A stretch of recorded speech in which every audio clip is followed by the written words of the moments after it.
And we're live. Hey guys, welcome back to Whiskey Charlie, the War Game Chat, our monthly show on YouTube. And joining me tonight is only one of my esteemed co-hosts, everybody's favorite gimp with the limp, the gimpy gamer, Nate Rogers. How's it going, Nate? Another glorious day in the core. Kev is off in Austin tonight, so he can't join us and make a full house. So we're going to be rolling with only two. It's the holiday season, and that's why we have a weird Monday night show. We always do on Tuesday, but because of the holidays being kind of in the middle-ish of the week, Nate had a church service tomorrow night to go to, so we had to move it from Tuesday to Monday. So that's why we have a very odd Monday night show. The first and only. The wife booked us in because it's funny, we go to church year round, but for Christmas time, that's when everyone else will decide they need to show up and put in face. And you actually have to reserve tickets and the whole nine. So there was a choice between the 23rd and the 24th. So she picked the 23rd for us to go to. So we're going to go to that service, which I'm hoping my kids will be better behaved this year than last year. Because you know how you go to some of those and they got like the candles set out for everybody and they do the whole candle ceremony and thing. Yeah, my 4-year-old was 3-year-old last year. And in that finicky face. Yeah. So she stole the candles from the people behind us and then turned around and wanted to have a conversation with them about it. And it turned to a whole thing. So about halfway through the service, I had to kind of sneak their candles back to them and sneak her out of the service. So I didn't even get to be there for it anyway. She wasn't being mean, but she wanted to talk through it. And the church is trying to do that, dark, quiet thing. So we're doing that tomorrow. And then Christmas Eve, I'm actually serving at the church because they didn't have enough people who volunteered for security. So I'm volunteering for security. Really? Sadly, we got to have a lot of people there. You're going to be the lead pursuit guy if somebody comes in and gets away with something? I'm not chasing anybody down. That's not going to happen. The whole cane bit. Yeah. I know. That's why I was saying. You can always throw your cane at them and trip them up, No, I take my sword cane with me. Oh, there you go. I either use that one or I've actually got a cane that turns into a seat.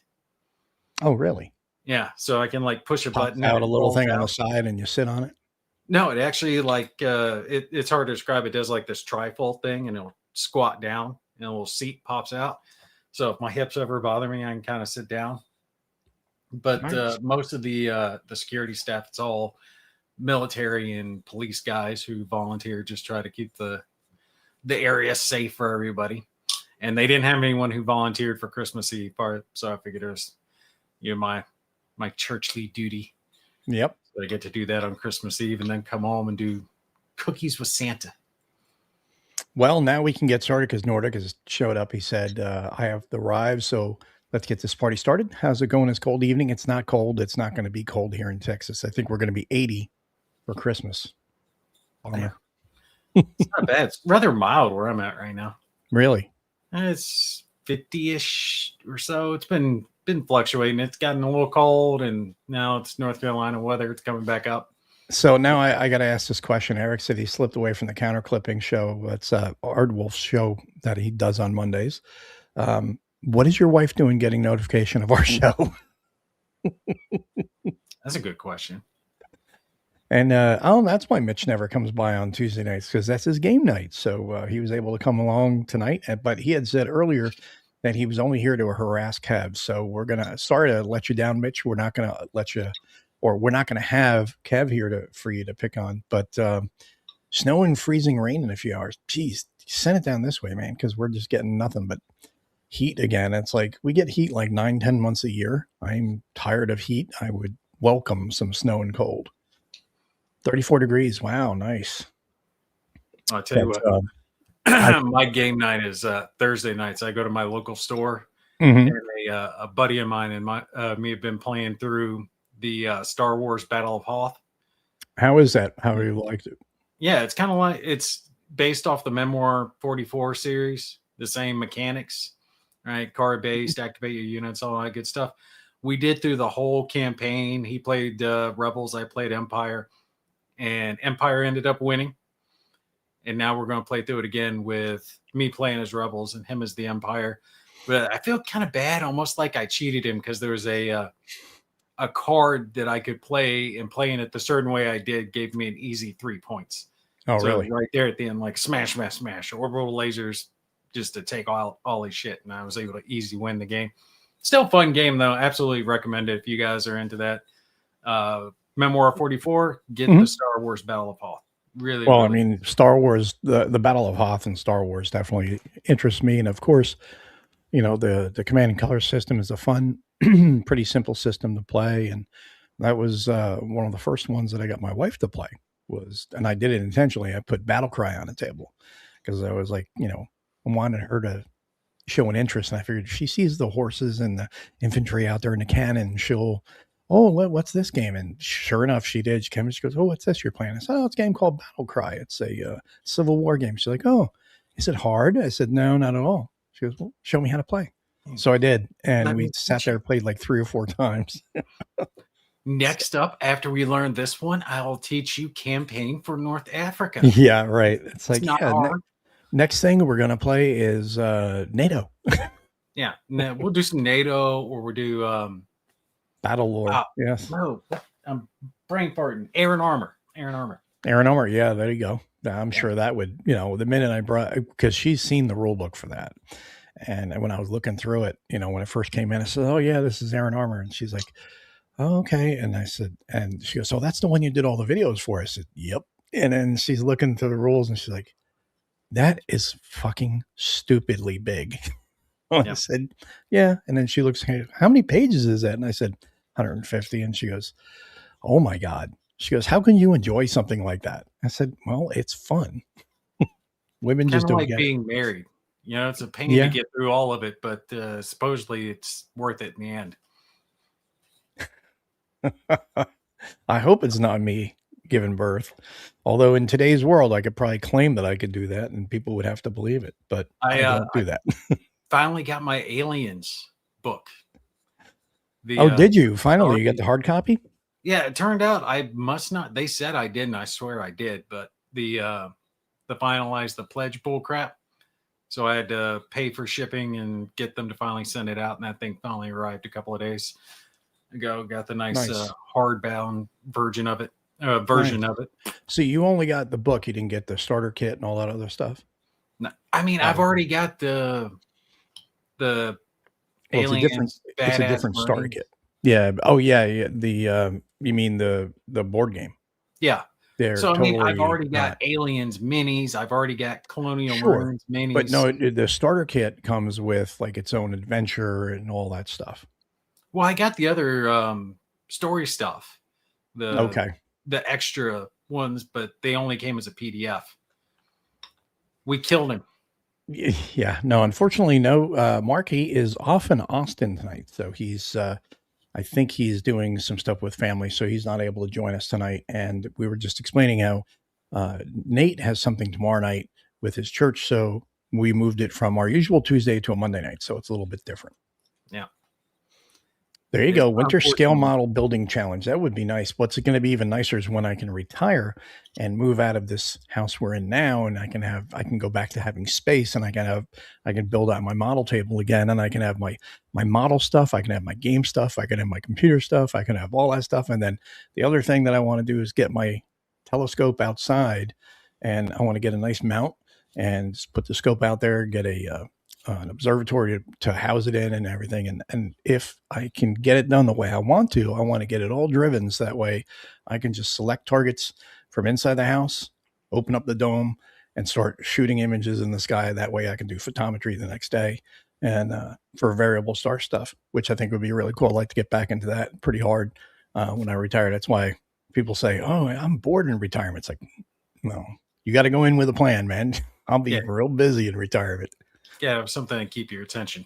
Yes, yeah. And I plan on doing a lot more stuff. Are you planning on getting into terrain making for the war games? Yeah, I mean, I probably will play around with some of that because I did some of that with dioramas and stuff. So when I was doing dioramas for model building, and I'll probably do that for solo games, for playing miniatures like BattleTech and things like that. Just for get yourself one of those hot wire tables. You know what I'm talking about? You're talking about the one that cuts through the foam, right? Yeah, I think it's Exxon. Mm-hmm. I got one of those, and it is a game changer. You can get bulk foam from like Home Depot, $6 a sheet or something like that. And the table allows you to cut whatever pieces you want. You can make bricks, you can make Mm-hmm. whatever. I made some brick walls using that stuff. Looks just like an actual brick wall. If you learn how to like Nice. texture it, paint it, Sure. do all that Yeah. stuff, it gives you the ability to just make a variety of different terrain. Nice. And Nordic says, so it'd be in bed form to show you photos of my model building desk. No, absolutely not. I love seeing other people's desks because this way I can go, because I had a desk before at my other house. Now we're in this other house that we had, and it's a smaller house. So there's just no room for me to have a model table and everything else like I did before. And because one of my things is I've always loved basements. So I'm hoping, that's my plan, is to have a basement in my next house in the retirement location, wherever we retire to. And in the basement, I already told my wife, says, I just want a basement. You can have the rest of the house. The basement's mine. It's going to be a finished basement, the whole 9 yards, for everything that I want to do down there. So then I'll be able to build out a nice table. I'll be able to put up several tables for war games, and I have all my books and games and everything. And I won't have to store them the way I am now, which is kind of a haphazard mess. But then we'll see if that all plays out that way. Hopefully it will. Oh, yes, I am retiring in 18 months. 2027, midway through 27 is the plan. So definitely not a retirement community. I do not want to live in a retirement community. Too many hidden costs, and I do not like the idea of paying all that kind of money. There That's you why go. we're moving to Florida. Less I taxes. Yeah, no, Florida, no thanks. Florida is way too expensive. Homes are cheap, but insurance and everything is just through the roof. So, nah.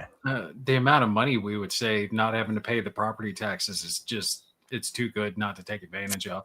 A homeowner's insurance, though, is going through the roof everywhere. They're playing that game with people's insurance at retirement strip club. There you go. There you go. No, I'm not sure where yet exactly. I know, I mean, me personally, I would love to move to South Dakota. Loved the Rapid City area, the Black Hills area. I thought it was gorgeous.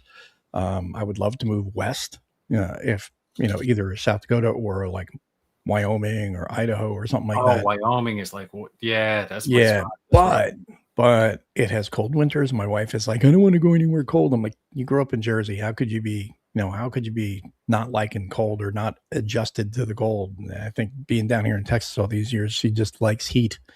Me, I'm the other way. Me, I just hibernate when there's heat. I'm like, nah. When it's cold, then I'm like, oh, I'm awake now. I don't It's mind. hockey weather. I don't mind if it's a little cold. Oh, me neither.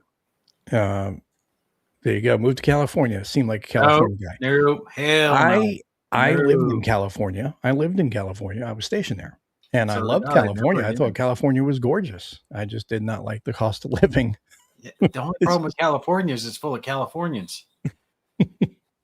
But there are a lot of areas in California that are absolutely gorgeous. I mean, really, really gorgeous. But cost of living out there is just Yeah, detrimental. It's just taxes not. is one of them. Well, that, yeah. And gas, $7, $8 a gallon for, or whatever it is now, $6, $7, $8 a gallon for gas. It just, nah, that's okay. I don't know what it is now. What is it out there in California? Anyone who's there. And Eric's saying, moving to LA. That's lower Alabama. Housing market is fantastic. Yeah, see, now Alabama is another area that does have, you can get really, really nice homes for pretty damn cheap. And the drawback to Alabama, though, are a couple things. Number one, it's like astronomically hot, and they have really bad tornadoes. And I'm kind of like, I kind of want to. Well, I'm in retirement. I don't want to have to worry about hail damage and wind damage. And that is one of the things, though, that we're seeing even into the Dakotas.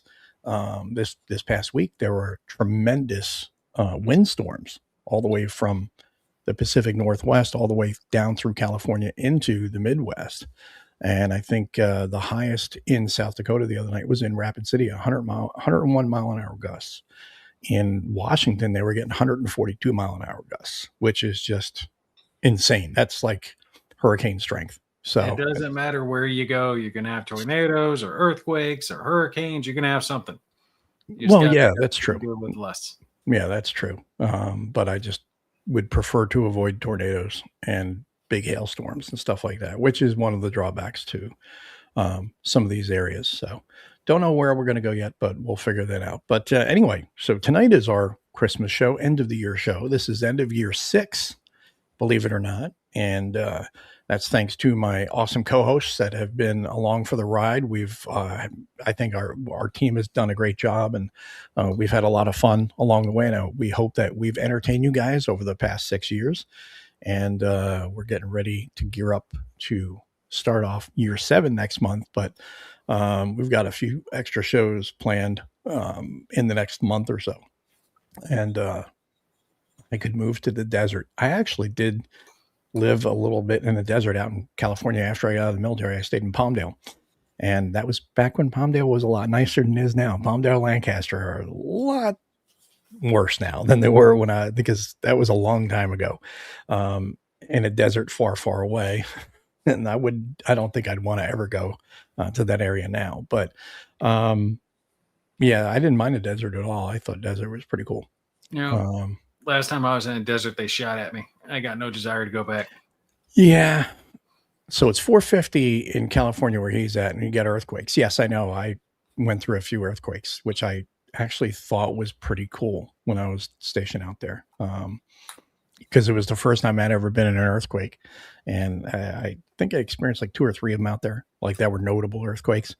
And first time I was on guard duty and we got hit with a quake, and I was just like, it's kind of weird how it just comes out of nowhere and you just hear this rumble and you feel it through your body, and then the earth starts to shake and you're like, what the, oh, that's an earthquake, cool. It was pretty cool experience. I thought it was pretty cool. Now that's also because I didn't own a home. I didn't have any property that was going to be destroyed. I was living on base, so I was like, anything that gets wrecked here is government. So I'm not worried about it. Now if I had a home, I wouldn't think it was cool, because then I'd be like, damn it, it's going to break my foundation, it's going to destroy my house, things like that. It would be a lot less cool. But See, you're like those newbies the first time they heard rounds fired in anger when we were deployed. Yeah, Guys hadn't deployed before.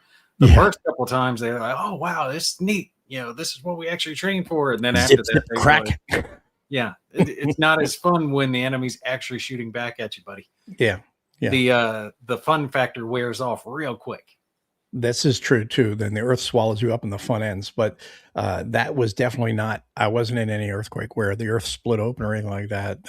That I wouldn't have to fall into. But it was also one of those things where um, it was pretty awesome in a way, like awesome and not like the gnarly cool awesome. It was awesome as is in seeing the earth do that. It was just awe inspiring, the power. And it's like, and that was just a little, kind of like just shrug of the earth. And it was pretty impressive. And it's kind of like, just like when you see weather do what it does. I've been in blizzards, hurricanes. We've had tornadoes close by. We've had straight line winds. We've had all that stuff, floods, the whole 9 yards. So I've experienced all those things. And the earthquake was another tick mark off the checklist.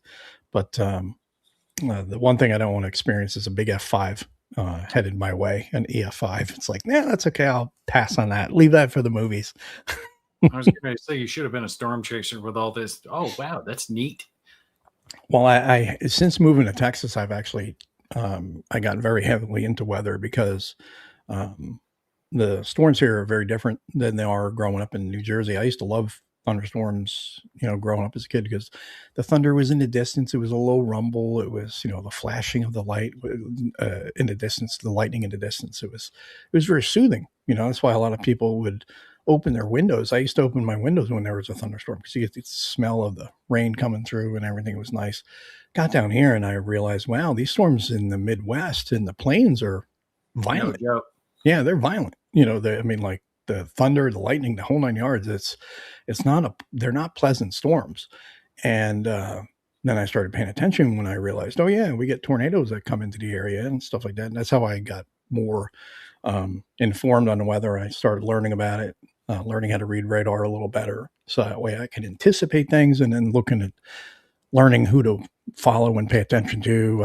I have scanners set up so that way I'm listening to swarm spotters, the whole 9 yards. I'm in the spotter classes because I believe that, just like with anything else, it's your personal safety. That's your personal responsibility. So you need to be educated, which is what I do it for.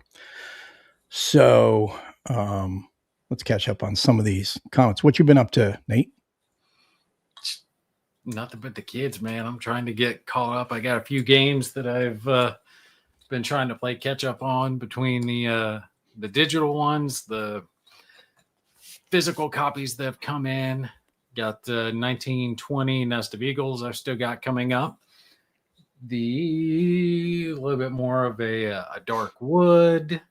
Mm-hmm. The Race for Bastogne that I was just talking to you about. Mm-hmm. I still need to finish my World at War 85 series that I've got started, but haven't been able to get to because of time constraints, because I do all my own editing and stuff. But I've still got that huge scenario set up, that the 8 mapper. So hoping to get that one finished up so I can finally clear that table off at some point. I've got some more Modern Tactics. Really enjoyed that game. Such a good game. Got most of those parts. I did all gameplay series on that one. Got that uploaded. Got a series started for Europa Universalis 5 that I'll be uploading a Let's Play of that here soon.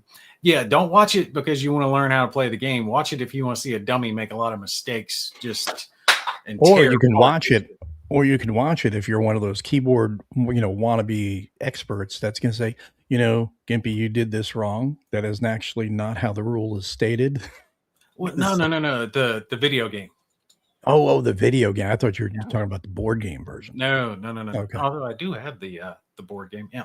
Yeah, because that's I'm talking about the video game that released. It's quite good, but it's so deep.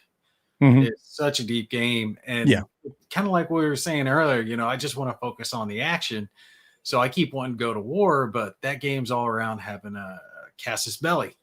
You got to have a reason to go to war. You can't just say I don't like my neighbors, right? So you got to keep because is always a good reason. Because I like the idea of I want your land to be my land, so I'm just going to take it from you. Yeah, but you can't use that as a reason. Well, technically you can, but you get such big negative modifiers that you do that more than once and everyone around you will start attacking you. How come that's never worked in reality though? Where the real people who just want land don't get negative modifiers. They just go and take it. Well, it's kind of worked. I mean, one guy getting shot started World War One. Yep. Right. And it was because this country declared war on this country and this one, and then this one, then this one, this one. The same principle kind of happened in World War II when the Germans just wanted a bunch of land. All the other countries band together. So, I mean, the principle is sound. This is true. I was in Austin for training and left my room to take a walk out of nowhere. I get hit by a thunderstorm. The freaking rain was coming in sideways. I stood in the bus stop to take shelter. And that is true. The wind will come at you in all different directions, and so will the rain. It'll come down straight at you. It'll come at an angle, and it'll come in sideways. It definitely, comes in at all different angles. And when it really throws you for a loop is when it comes up at you. You're like, damn, how the hell is that thing getting whipped around underneath and up into me? So pretty interesting. If you ever want to know if it's raining, just find out if the Marines have a training exercise coming up that requires them to be outside. If it does, it'll be raining. Yep. If it ain't raining, we ain't training. But because you can't train without rain, because it's part of the work. I got tired of that. I swear God was messing with us because it'd be perfect sunny weather.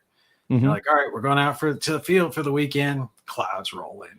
Well, that was the cool thing about being out of 21 Palms, because you didn't get hit with a lot of rain. No, but then the wind just blew. The wind would kill you, and that's where you get your haboobs, is out there. And people don't realize how big and scary a haboob can be until you've been in one. And our platoon was moving back to our admin area, and we were going through. And the good thing is, we knew what the lay of the land was ahead of time, but still, even though you knew the lay of the land, which was pretty flat and open, once you get into it and you're driving through it, because you're trying to just push through it, and we got flat open terrain ahead of it, but you can easily lose your orientation and it's hard to keep keep in a straight line.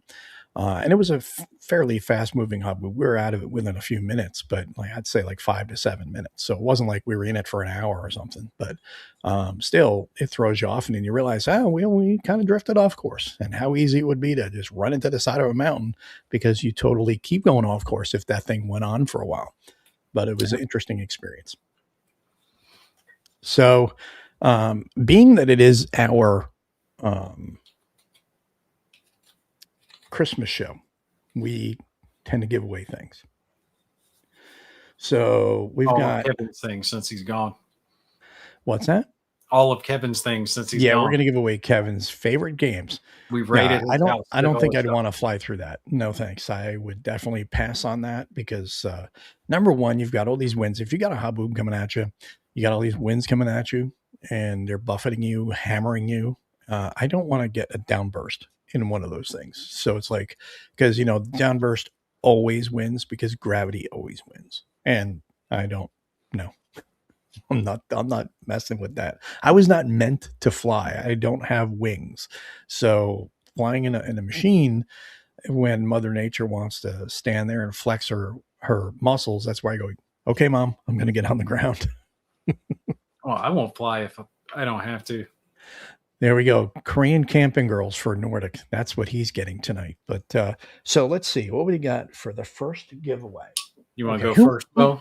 Who wants a free game? Let me know in the comments who wants a free game. So stuff, yeah.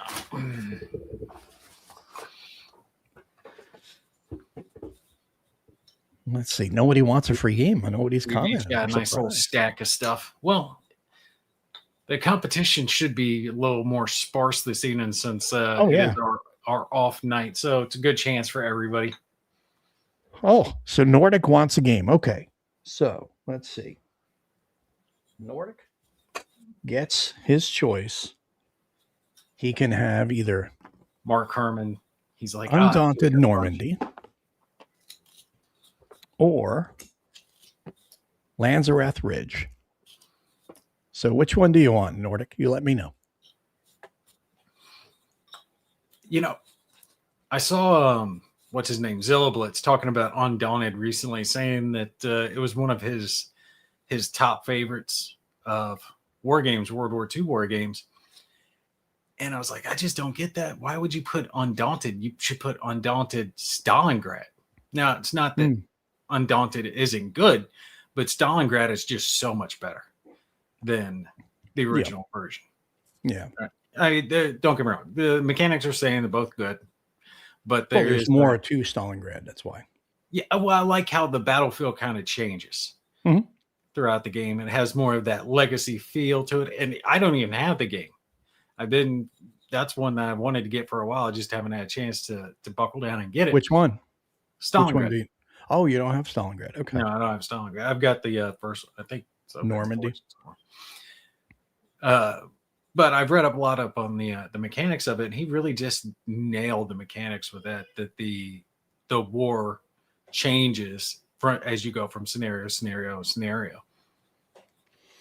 So Nordic says Lanzareth Ridge. So he's going to take the first win of the night, goes to Nordic. So go ahead and reach out to me through email and let me know your mailing information, Nordic, and I will get that over to you.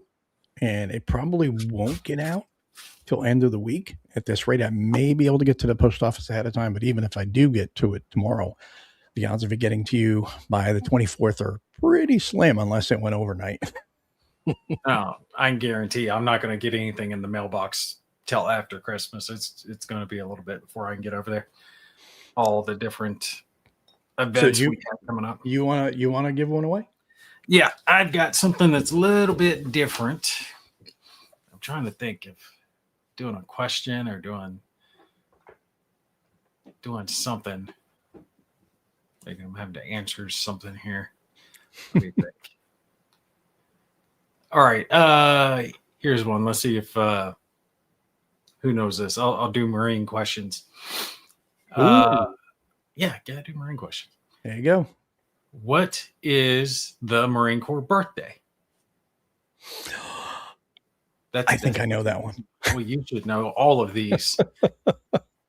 Should come right off the top of your head. First one with the Marine Corps birthday in the comments. It's No, the easiest full birth birthday, not just the year. birthday, not just the year. And My Mark is correct, and so is Nordic. yeah. But there is, and this is actually a very easy birth Mo's date birthday to isn't remember. just 1956; it's Nope, 1956. and it's not 56. I was born in the 60s, not the 50s. Nope. No, Nordic, you are off. You are off I'll give by you a hint too. just that much. We Put it just this way: passed it's it not too it's long ago. right by another holiday. Charles, you're close. Very close, Charles. There you go. There you go. Finally, someone gets it. November 10th, 1775. And bonus, if you knew where the Marine Corps was born, or is that going to be your next question? I can do that on another question.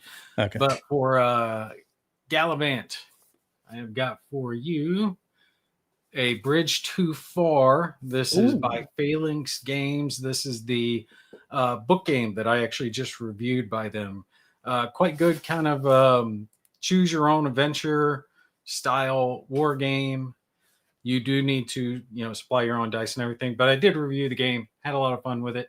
I will send this one your way.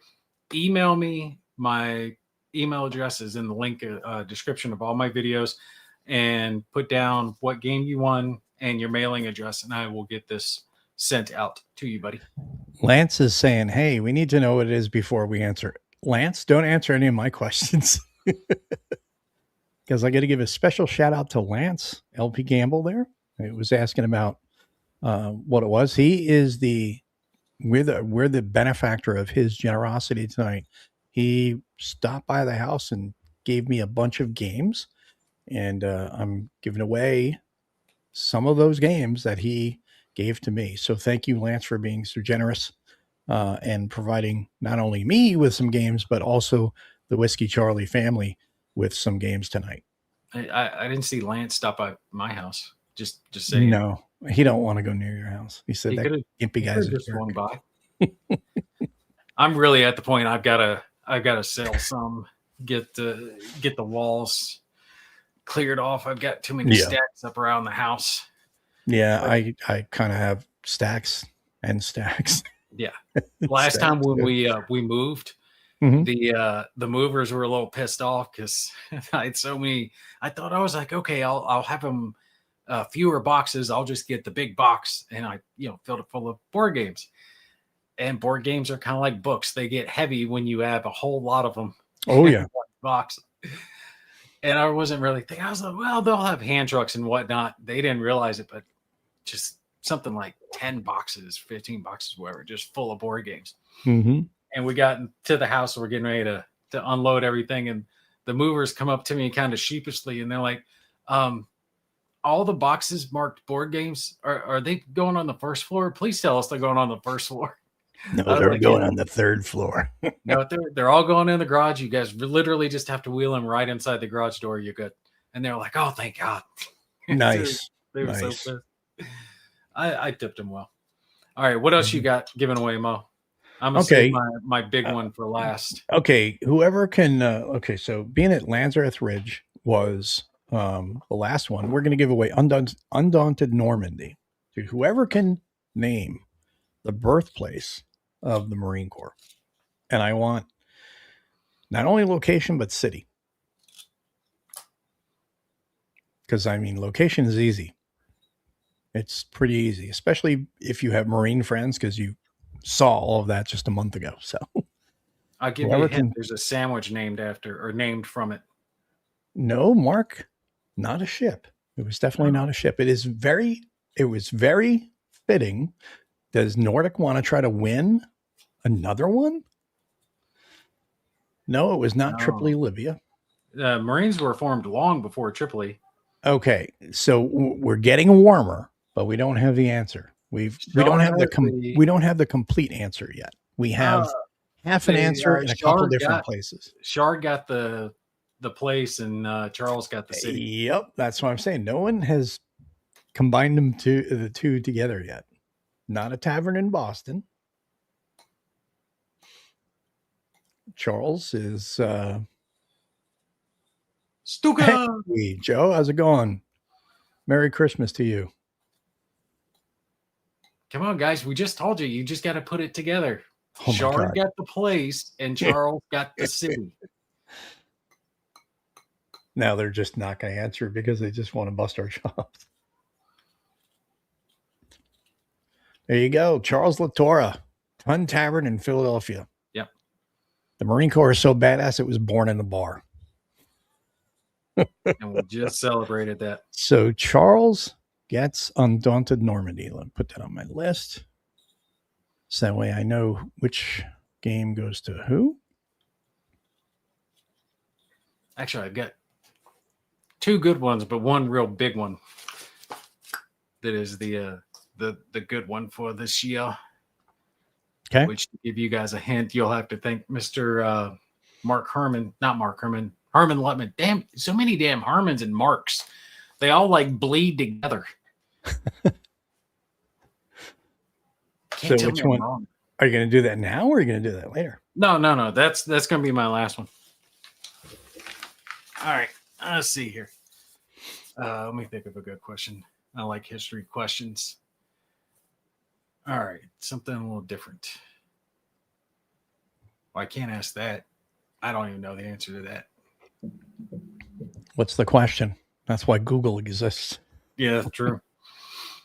I was thinking of like some historical questions, like when this happened, when that happened, but I was like, I can't do that because I don't even know the answer. Try to keep it simple. Yeah, keep it Marine related. Well, damn, that's kind of a hard one too. Who are the two guys who got Medal of Honor? There's only two Marines who ever received two. But Tweedledee and Tweedledum. No, it's that one's a little too hard. Okay, here we go. Who's the most famous Marine sniper? That's easy. 69 confirmed kills. I am right? Is it 69 or 67? 93. 93. I was off by that much? Yeah. 93 confirmed kills. And if you know his nickname, that's even better. And there we go. Yep. Who got it first? Nordic says Havecock. Chardonzar says Hathcox. It's actually Carlos Hathcock. And Charles knows his nickname, Whitefeather. Whitefeather. Mm-hmm. Who got it first? Well, yeah, I'm going to let you be the judge.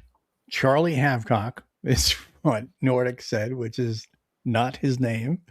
And Chardonzar said Carlos Hathcox, which is close enough to Hathcock. Okay, well, and we just said extra bonus if you also can include the nickname, but the nickname came after from Charles, and he's already won. All right, so Charles won one. Who hasn't won one? Has Nordic won one? He has. Has Shard? I don't believe so. All right, we'll give it to. He's the one who has the closest. I mean, he's on Hathcox is it's easy to think Hathcox instead of Hathcock. So. We'll give this one to Shard since he's the closest with the answer on that one. And that one is going to be a copy of Sinking the Yamato. Oh, nice. Recently covered this one as well and wanted to share the love. It was sent to me, so now I send it to you guys. And yes, Carlos was in Vietnam. Yep. The famous sniper. I was thinking 60-some kills. I could have swore that was on the cover. No, it's 92, if I remember correctly. Damn. 92 or 93. I'm getting myself. Let's see. Killed a lot of people, man. But yes, Shard, same thing. Email me. 93 confirmed. How many? 93. 93. Damn. He effectively created. That's confirmed too, which means the actual number is. Yeah.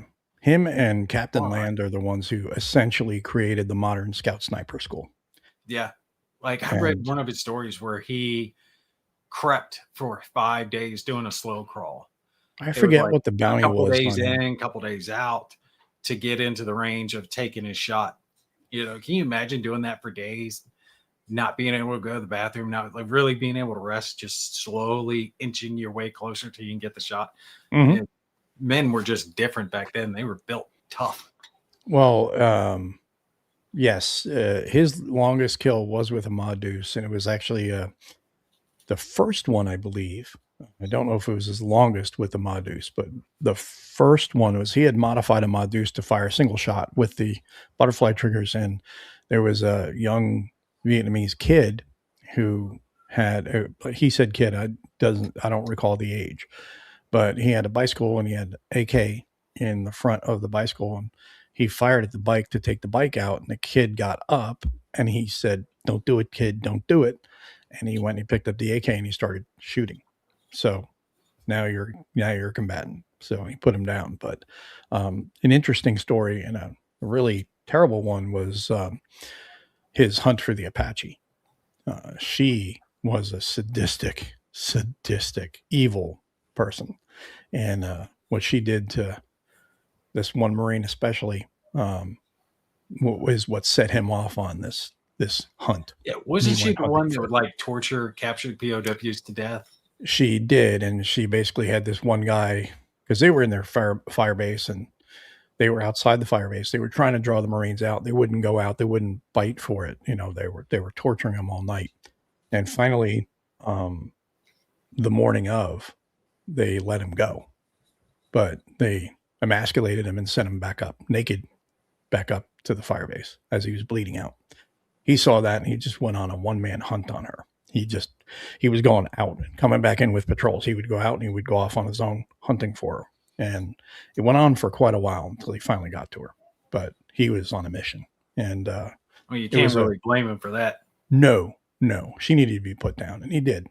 But there's a lot of interesting things like the movie Sniper, where Tom Berenger shoots through the scope and kills that guy.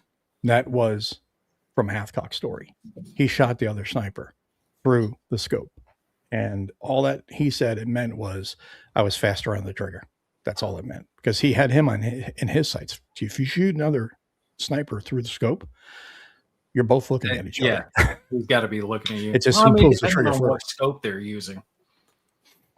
Well, right? I mean, if you're looking through a scope and I shoot you through a scope and you're looking at me, I'm looking at you, and it just means I was faster on the trigger. That's all it was. But it's an interesting book. All right, what you got left, Motown? Okay, let's see. Okay, so you gotta let me know first. Being that we're doing, you want a DVG game? No. No. Because I got a DVG game. Is there anybody? Okay, let's see. Actually, I'm not hating on DVG. Their recent release, Fulcrum Leader, was actually pretty good. Okay, cool. Well, I've got Field Commander Alexander. Oh, that's a newer one. No, it's been around a while. It came out. Well, I haven't been covering their stuff in a hot minute, so that came out in 2009.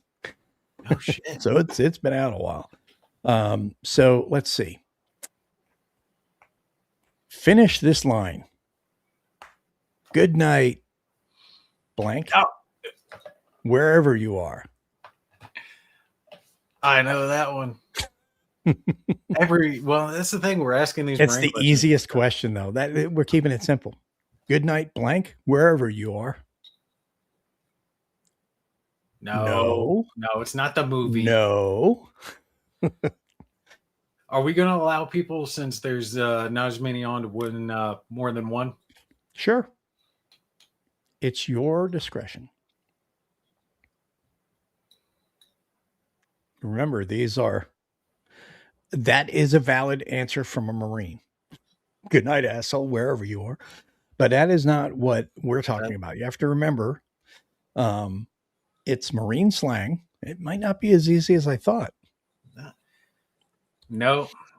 Come on, guys, Google this. If you think of the most famous Marine that everybody should know, even if you're not in the Marine Corps. It's been said in movies. I know that. Yeah. It's even been said in Full Metal Jacket. Yes, it was said in Full Metal Jacket. It is a common saying among Marines. That's a good Sharnzar. There it is. Chesty Puller. Shard coming through. Yep. Good night, Chesty, wherever you are. Sorry, I fell just short of being a Marine because of medical. Your IQ was too high. So you were medically pardoned. God, there were some dumb guys. I swear to God, some of these drill instructors had to have been giving out ASVAB waivers. We had a guy who could not figure out how to go to the bathroom, and because he was so scared of the drill instructor, he would literally poop himself and then hide the stained, nasty skivvies in his laundry bag hanging from his rack, right there in the squad bay with the rest of us to smell it. We had a guy who wet himself all the time. Oh, that was common. Just wet himself all the time. No, when the drill instructor got in his face. And it was funny. It's because everyone has a different stress response. And you find out, from situations like that, just that simple stress of being yelled at and having somebody bumping their cover into your head and getting in your face. And because it's the first time in a lot of people's lives they've been yelled at like that. And this guy used to just piss himself.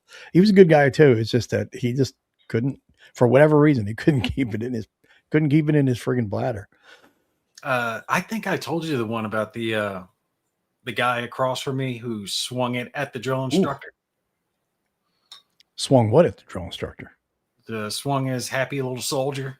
Oh, geez.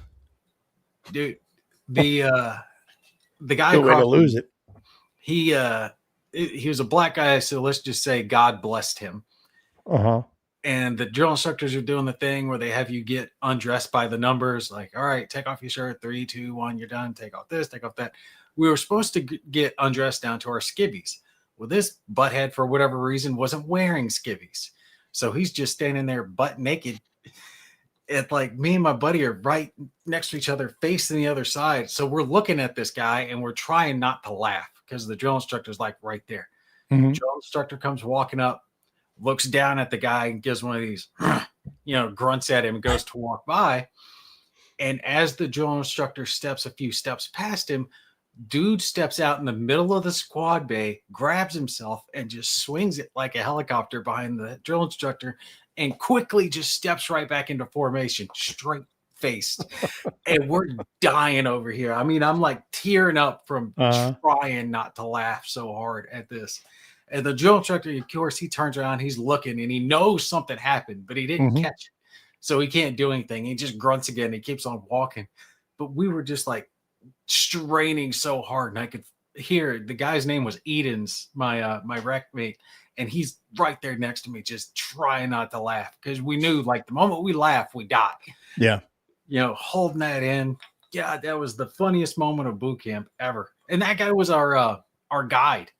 He graduated as our guide, former Coast Guard guy. Only guy to graduate with a bunch of ribbons on too. Really? Yeah. So let's see. So Chardonzar gets Field Commander Napoleon, or not Napoleon. Sorry, Field Commander Alexander. I don't know why I said Napoleon. So, I'm up. Before we go any further, I was gonna say I just posted up the Permisol Bridge video the other day. Oh, you got to try it now? I haven't sat down and played it yet. I'm just catching up on stuff I got in because remember I had that procedure, so I was kind of like down for several days and got back up to where I can shoot video and sit up and everything. So now I'm trying to catch up on stuff that I got a little behind on. So I had Permisol Bridge video, and then I posted Modal's Counterattack today. I have Sea and Steel from Neva War Games and Iwo Jima. That'll also from Neva that'll be coming out as well. So both of those games look fantastic. I mean, the production quality is outstanding. Nice small boxes. They're about the size of a hardback book. So going to be easier to store for a lot of people, especially if you have the smaller form factor. And the matted maps are beautiful. I mean, just production quality is outstanding.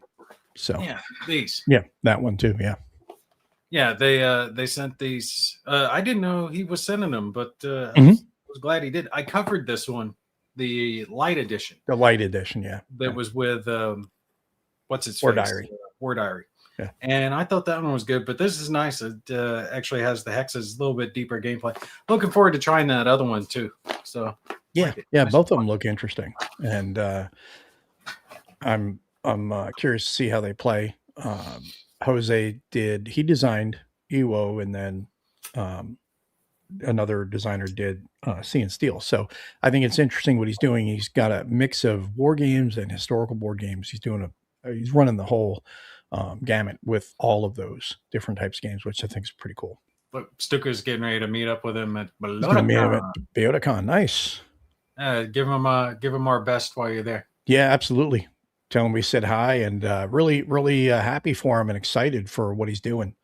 And I think it's really cool. His plan going forward, what he's planning on doing. I think it's great. And I hope nothing but Operational. the best success. Yes, operational. Yeah, operational scale for the scale. Looks good. Yeah, And no, the component definitely is. quality looks to be good. I haven't opened it yet. I'll be reviewing it soon. Those were the other ones I was trying to think of. Couldn't remember off the top of my head. I'm so like wrapped up in Christmas and wrapping shit, and I think I accidentally wrapped some wrong gifts, and we were trying to figure it out.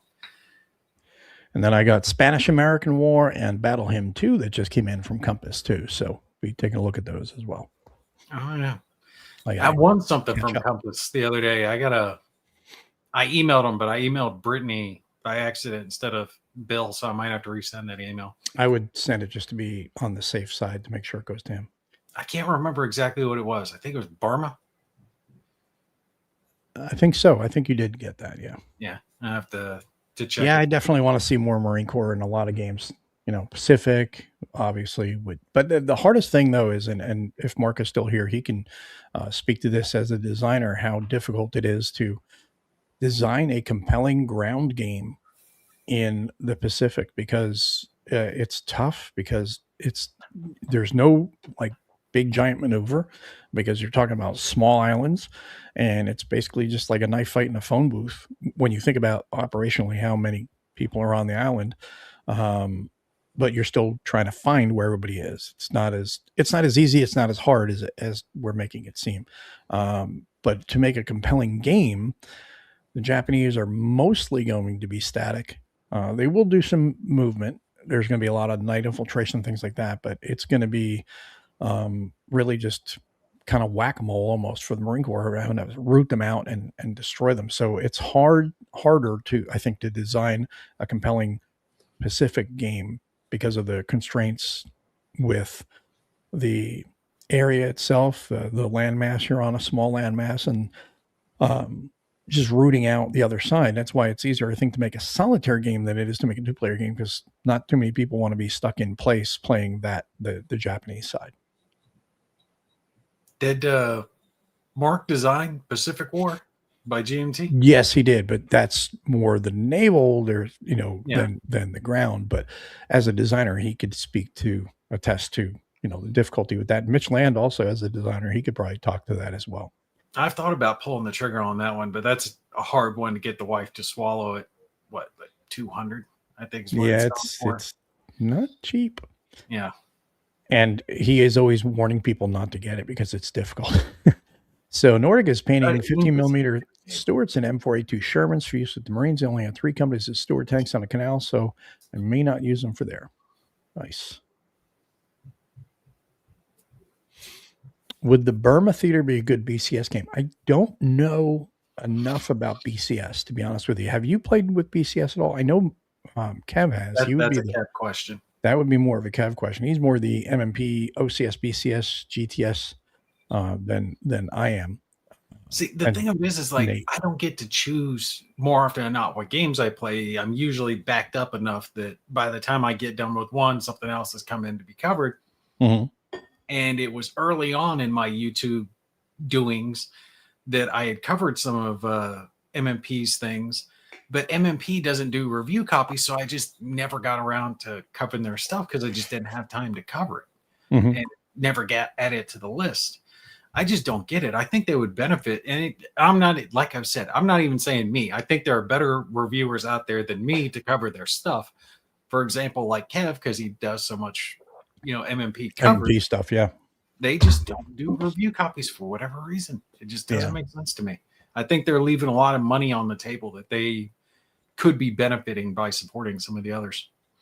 Yeah, the CSS series is has some great Pacific Theater games. I've got Tinian, but I have not printed out the new CSS rulebook because I know that some of those rules were problematic. So now that they came out with a series rules, or series rulebook, I think that will make it a lot better and easier to get into than having to track down answers to the questions that the original rules that came with the game have created. So that definitely will be a benefit.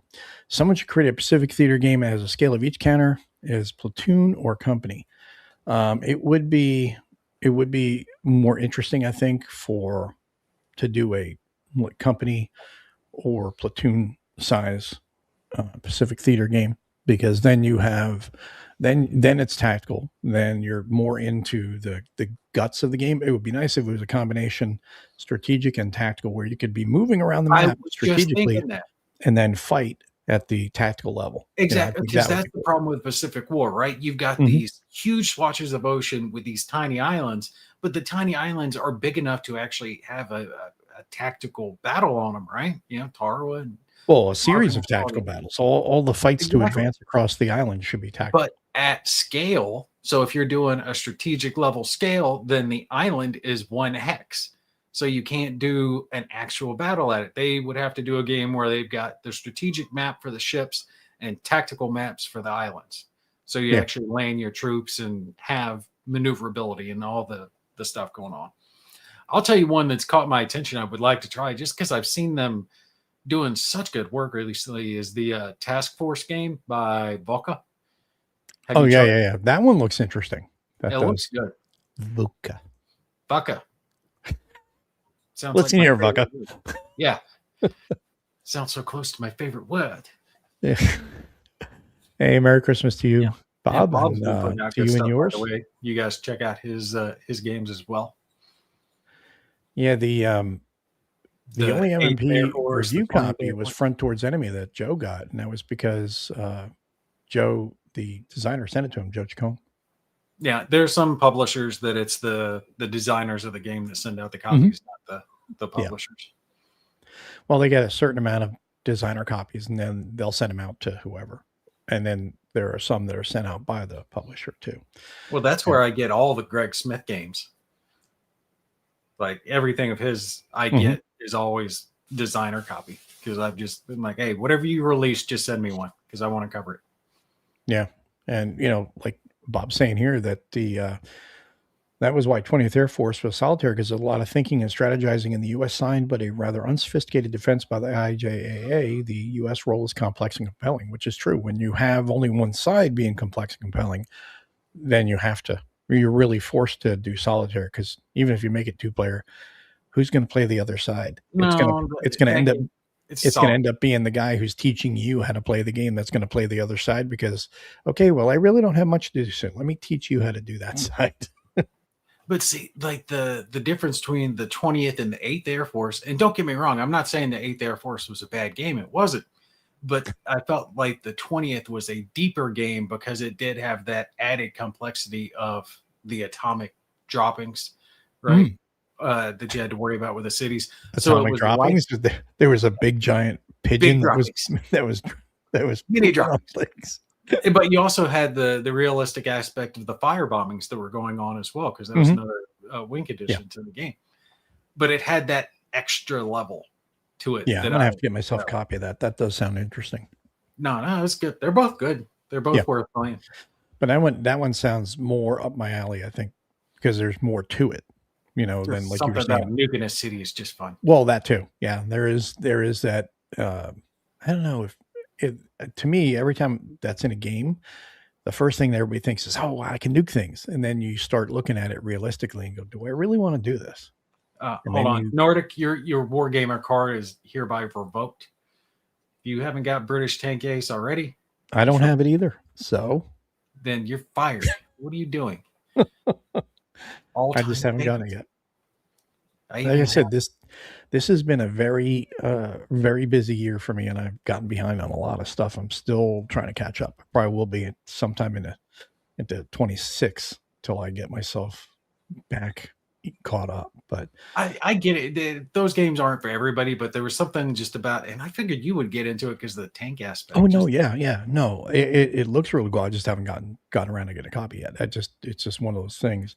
But yeah, I mean I loved American Tank Ace, and I keep busting his chops. We need a NATO Tank Ace.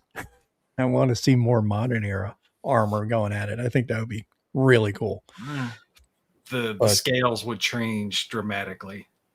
uh, well, Items. yeah, your life expectancy would also change dramatically too. Well, you couldn't really do a modern tank ace. You could probably do a 70s era tank ace, maybe.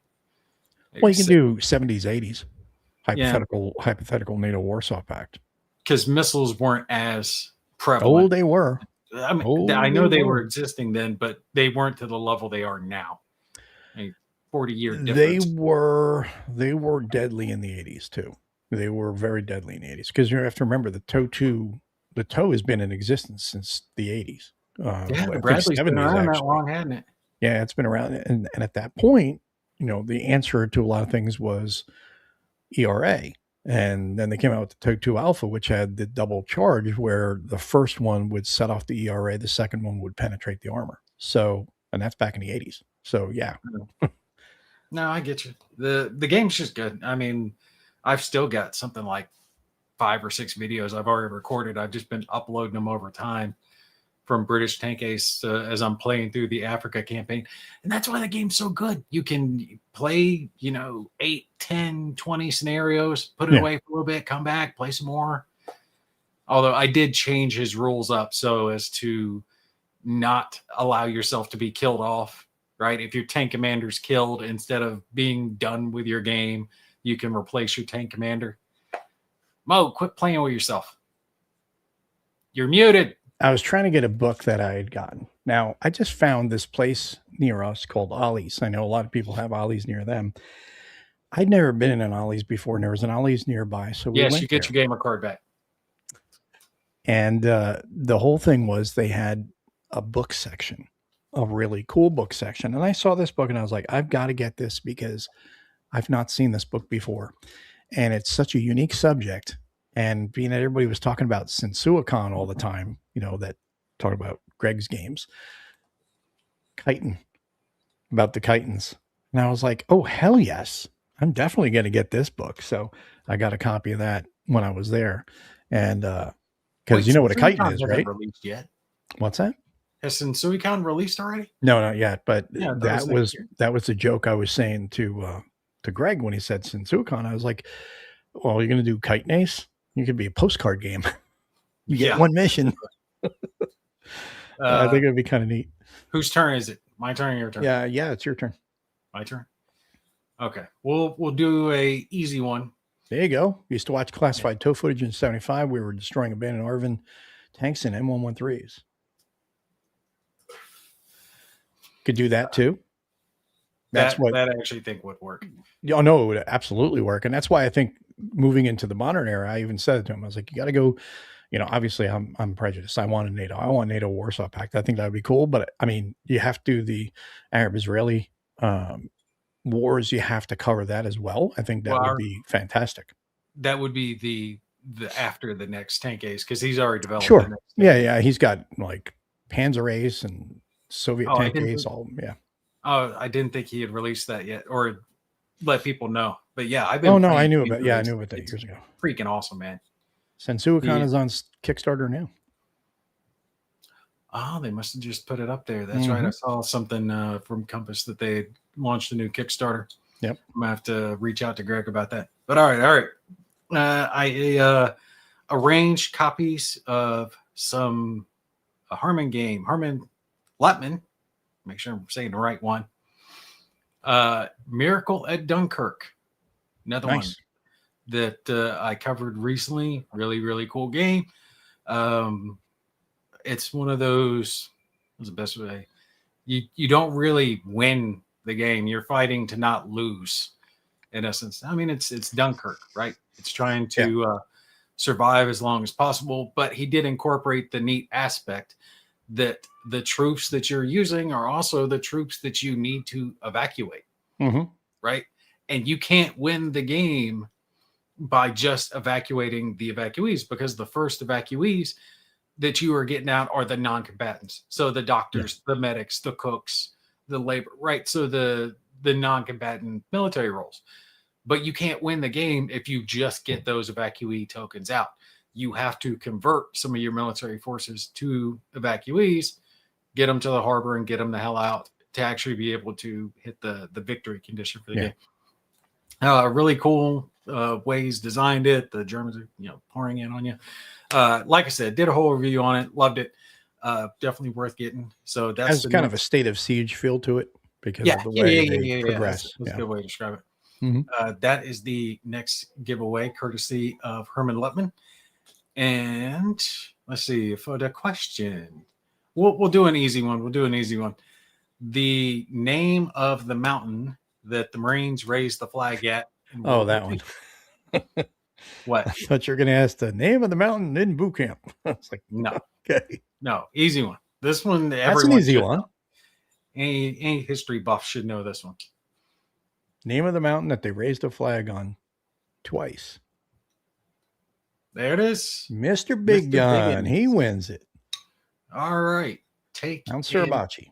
Email me, like I told everyone. My email's in the description of all my videos. Send me an email with your shipping address, and I will get it sent out to you as soon as I can. Can't guarantee that it will be soon. I'm packed up through Christmas, so it'll be after Christmas sometime, but I will get it out to you. Mount Fuji. No, not the Mount of Fuji. I thought you were going to ask the name of the mountain in boot camp on the West Coast. Oh yeah, the West Coast Marines, Hollywood Marines, they got to run up a big hill there at boot camp. Yeah, and there are actually two names for it. What, Mount Hell? No, the Grim Reaper. They don't have sand, please. I don't want to hear it. Grim Reaper is the name, the stage name. Hold on. Game was Miracle at Dunkirk. Yes, Miracle at Dunkirk. He must have just logged in if he missed the name of the game. So it's called the Grim Reaper for the general audience. Within the Marine Corps, it's known as Mount Motherfucker, because that's pretty much all you're saying the whole way up. Yeah. So, okay. So next one, let's see.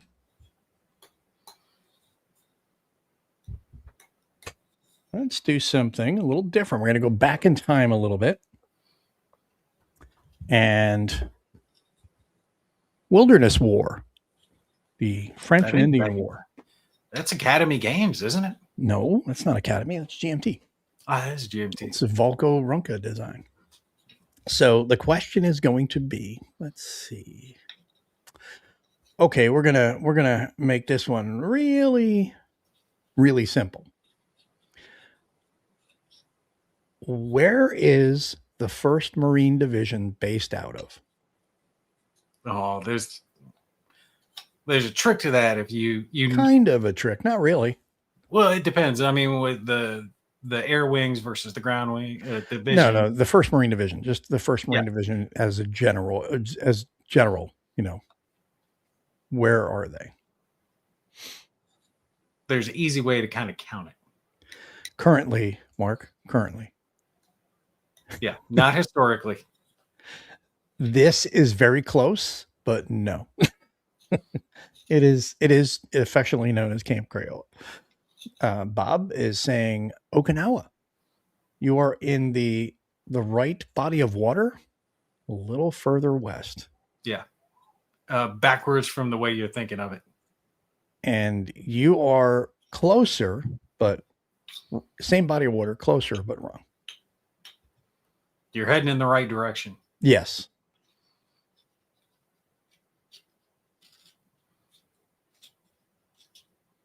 There we go. John wins. Camp Pendleton, California. Google was good to you. Yep. There is a way that the Marines numbered things. Yep. So but don't tell them the secret. You can use that as your next question. No, I'll let you do that one. Let me see. I got to write this down here. So he gets Wilderness War.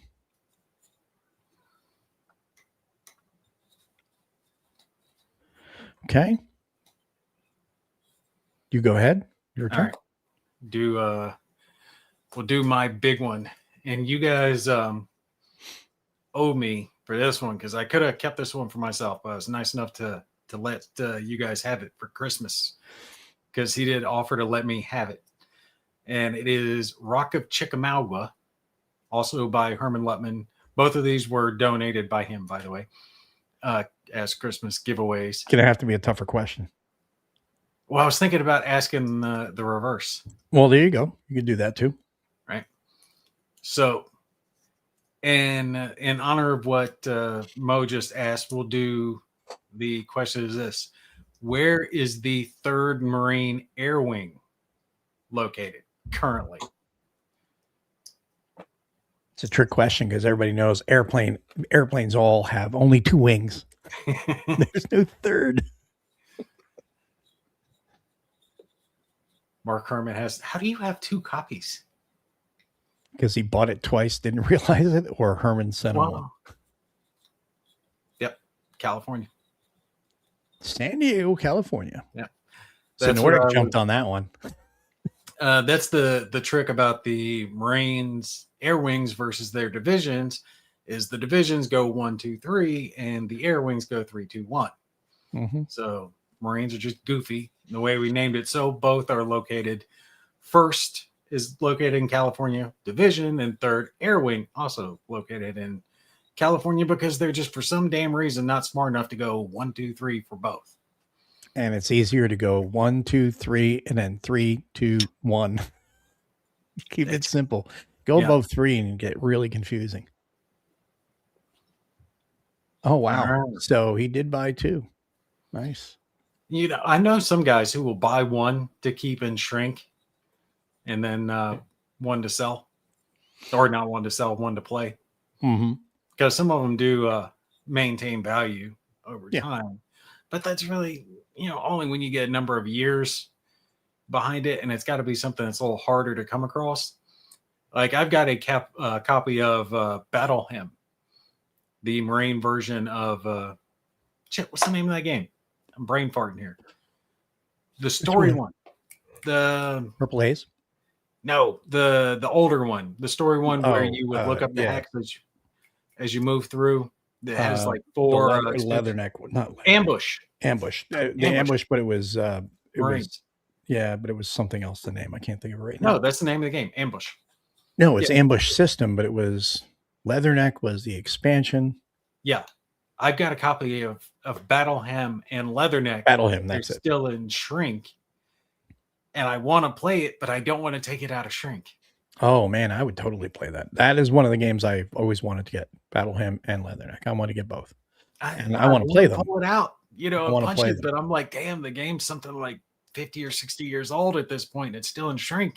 Yeah. And now I'm like, well, that's game I want to play. I'm not going to worry about keeping it in shrink or anything. Speaking of shrink, I've got one here. You published? No shit. No, not me. No, Mark Herman said that. Cradle of Civilization. Oh, you published it? Oh, that's right. That's right. Back in the day. Oh man. Well, you should feel honored because I cherish it so much. I want to play it and haven't torn it out of its shrink. No, I'm definitely playing it. I get hold of a copy whenever I eventually get around to finding a copy. I will definitely play that. Cradle of Civilization is next, and the question will be simple. There was there were 2 books that were used as the basis for the HBO miniseries, The Pacific. If you can name either one, you win. Now, that's an easy Google search or chat. You should know that. I don't know that one off the top of my head. Agree. Play it. Life is too short. That is very true. I'll tell you what, Mark, there is something I would play. Tim Zales wins with the old I need Mark to help me out on this one. The game War Galley for Great Battles of History. That's the only one I don't have as part of my collection. I've got the rest of the Great Battles of History. I haven't been able to get that one yet. Mark's got to hook me up. Okay, so Tim wins that one. He got the first book with the Old Breed by Eugene Sledge. And Helmet for My Pillow is the other one Shardzar got. But unfortunately for him, Tim had already guessed it. So that's why I kept it one of two. I had two options out there for people to go with: Bob Lecky's book, Helmet for My Pillow, or Eugene Sledge with the Old Breed. Thank you, Mr. Harmon. I do appreciate it. I did not know they were nice. They were reprinting. Nice. And then Nordic says he grabbed a copy of War Gallery off Consim earlier in the year. Took him 4 years to find one. And that's the way it is with that Battle Hymn. It's like you can't find it. So it's like, and every time I've ever seen anybody post it on the Facebook groups, anything like that, they post it, and I always come in either 5 minutes too late or 3 hours, and I'm like, oh, I don't even want to see it, because I just go, are there comments underneath? Yeah, there's comments. That means somebody already committed to it, because there's no way in hell that's going to stay up there for very long. I've been tempted, but part of me is like, oh, if I ever get in trouble, I could probably sell it. And, like, what if my kids ever need a kidney or something, and I need to get money? Or then you have bigger problems. Play the game. True. Play the game. Play it. Just feels even if you play it. Put it this way: even if you open it and play it, all right, it's still going to have value if you needed to sell it. So just play it. What's the point of having a game like that, especially a Marine game, because there's not that many, and you're not playing it? That's but having both, right? The original and the expansion. You can't even find the expansion. I picked that up years ago. Yeah. Let's see. FYI to anyone who did Winnie and my stuff, again, I'll say one more time, my email is in the description of all of my videos. Very easy to contact. Evidently too easy to contact, because I got an email from scammers saying, we can help you with your website, Consim World. And I'm like, I don't own Consim World in least. Yeah. I have posted there. Nice try, buddy. Yeah. No, definitely. If you've got a copy of it, play it. So you got another one to give away? No, that was all of my stuff. Rocket Chickamauga was my big one. Nice. That was my big one. Okay, so let's see. I'm going to let you come up with the next question. Me come up with that? Because I got another giveaway. I hadn't thought about any more questions. Well, think of one. You think? The next giveaway is going to be for something a little different. It's not going to be Hex Encounter. It's going to be Richard III. It's going to be a block interesting from Columbia. So interesting. All right. So Marine question. That's most of my Marine knowledge, y'all. Let's see. That's the limit of your Marine knowledge? No, there's other stuff. I'm just trying to think of a good one that is generic enough that someone who hasn't been to boot camp will know. What is our famous naval invasion that had the era of not being reconned properly and not being able to drop the troops off close enough to shore that caused significant casualties? I think there is a game on this too. Yes, there is plenty of games on this one. No, I know, but there's a game by a certain designer that you like very much. Now, because you like the can't win everything. Exactly, because I was going to say John Butterfield's D-Day at Tarawa. Well, I don't know why Kev can't pull his head out of his ass and appreciate a good game system that doesn't need dice.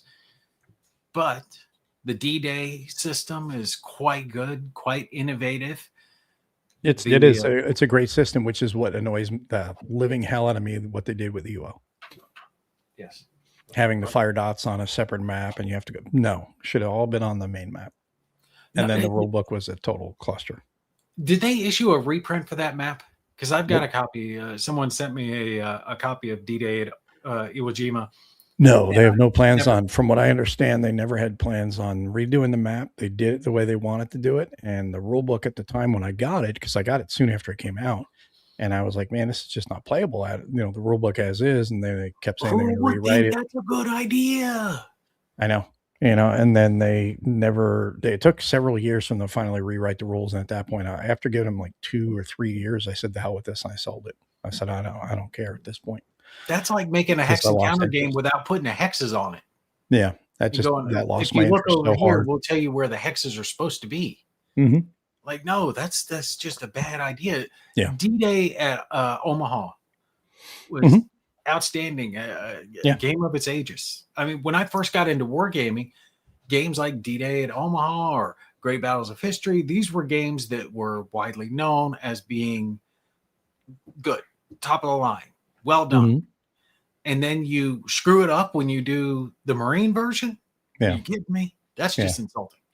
Well, I mean, I'm not hating on it the wasn't the designer. only Marine version. They had, he had done the others, but this was Ewo, and I was just like, wow, why would you? I know that they want to change some things up, and it's fine. You want to change some things up, like rules and stuff, but don't be changing up the mechanics that everyone's used to, the fire dots on the map, and then the rules being it's just fine a to mess. change the rules. It's fine to streamline. No, but making the rules a mess and making Yes. it difficult to play. Yeah. A good example of streamlining your rules is, for example, something like enemy action Ardennes versus enemy action Kharkov. Kharkov is a lot easier to play than Ardennes. Ardennes is so much more fiddly. It's like he learned how to streamline the rules and made them much easier to understand in Kharkov. Yeah. So did you come up with a question for Richard III? I already did. We did the Tarwa. Nordic one. Oh, okay. Sorry. So Nordic wins Tarawa as well. I mean, wins with Tarawa. Yeah, he was the first one to get. So Richard III. Okay, let me put that down. Well, you just like lost in the sauce. Pretty much. That's why we were talking about islands. Yeah, I know. I was getting too much into the conversation. Okay, I got one more game left. So Hello Kitty Island Adventure. Hello Kitty Island Adventure. No, I already sent that to you. You had asked me. I did. You had asked me to pick it up for you, so I did.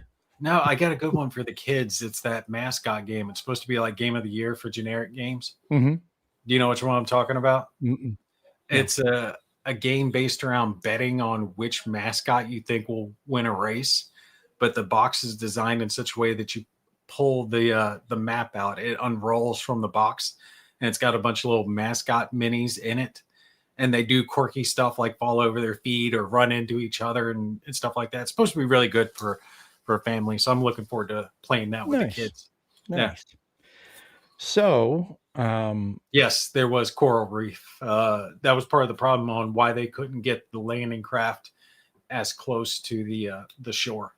That's part of the reason Marine Recon exists today, because they learned the hard way that you really need to have reconnaissance of the areas you're going into. You need as much information as possible, because a lot of Marines died because they were having to wade to shore, nothing to cover them.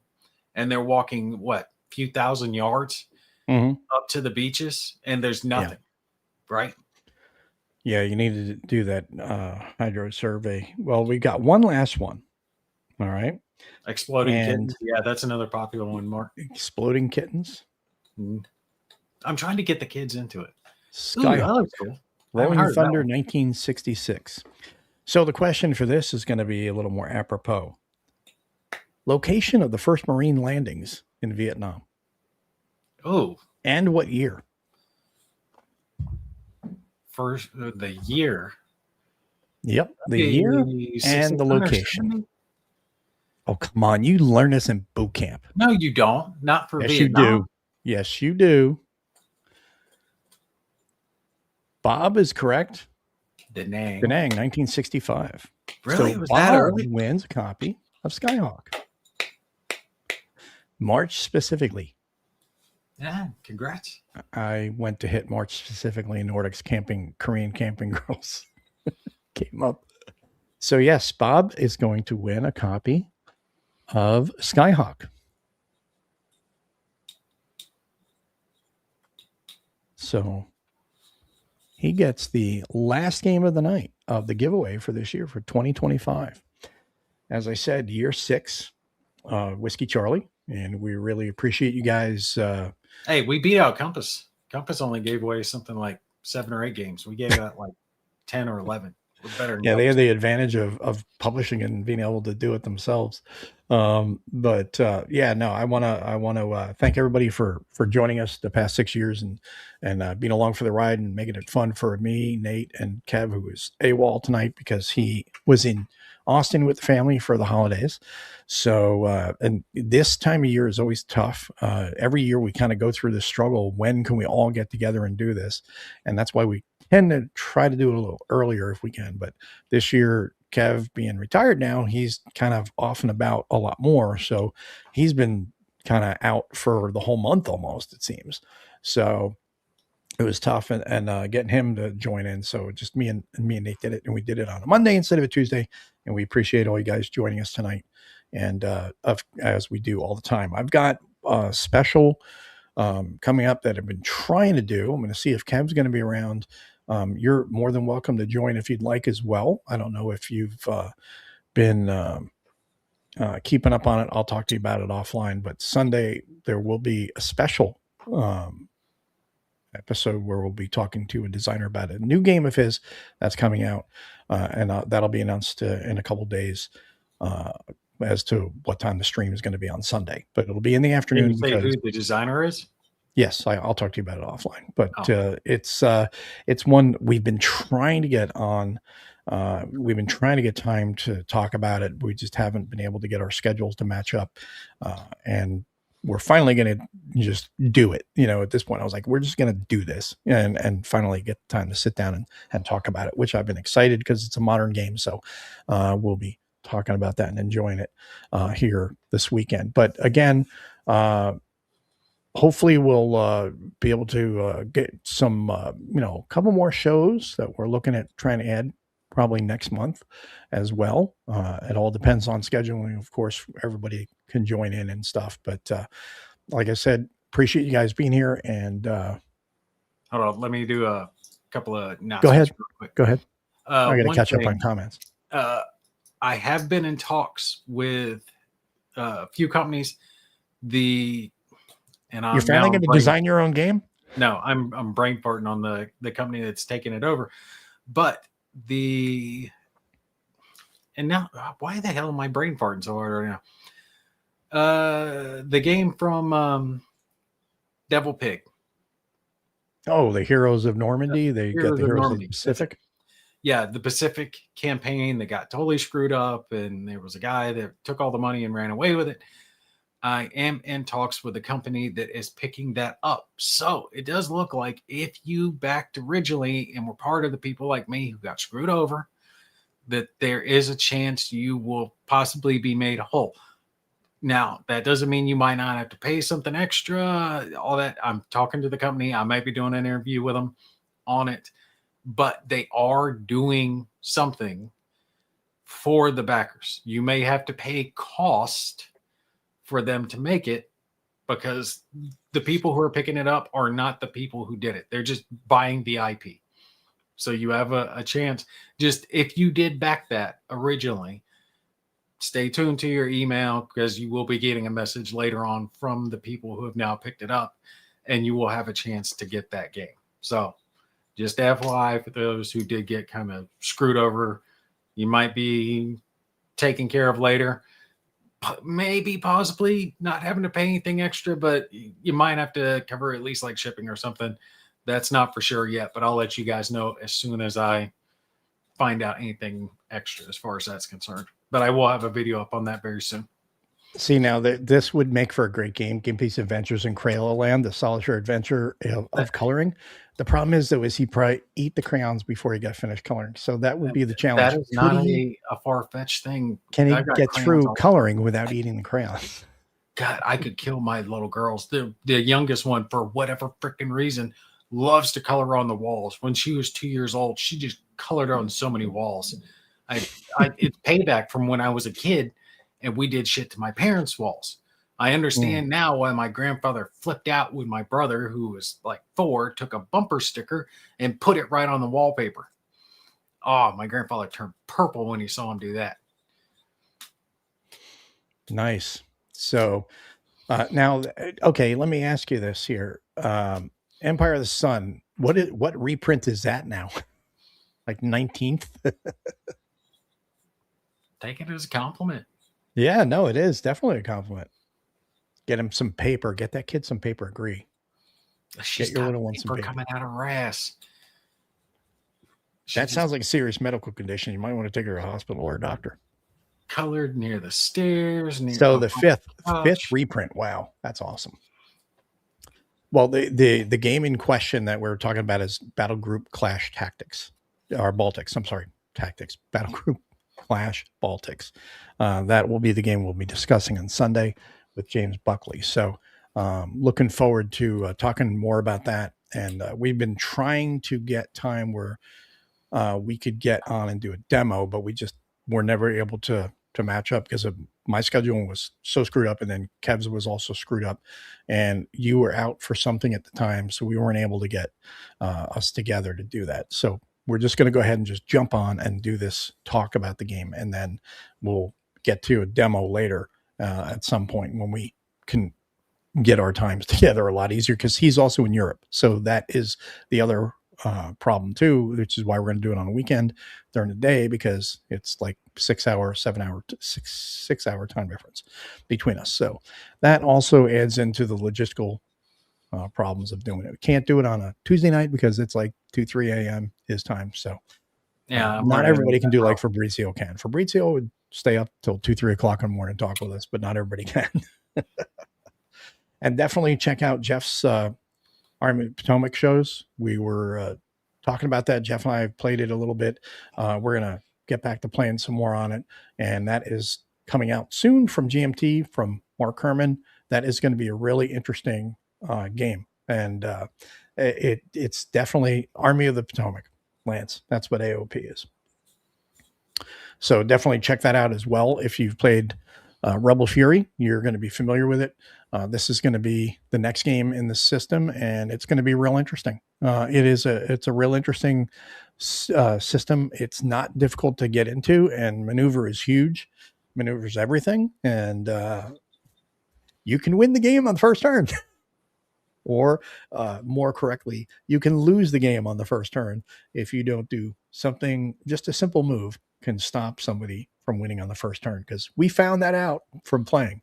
Me and Jeff did, which was really interesting. And I thought, wow, either we broke this thing or someone did something wrong, and it turned out someone did something wrong, and it wasn't me. So that was cool.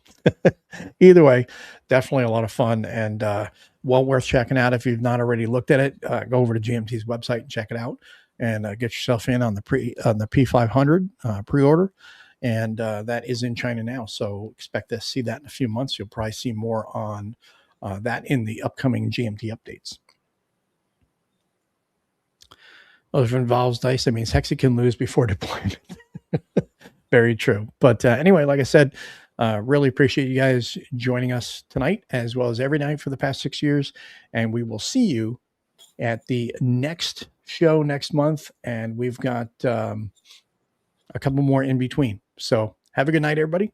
Take care. Merry Christmas. Happy Hanukkah. And wish you guys the best in the new year. See you next year.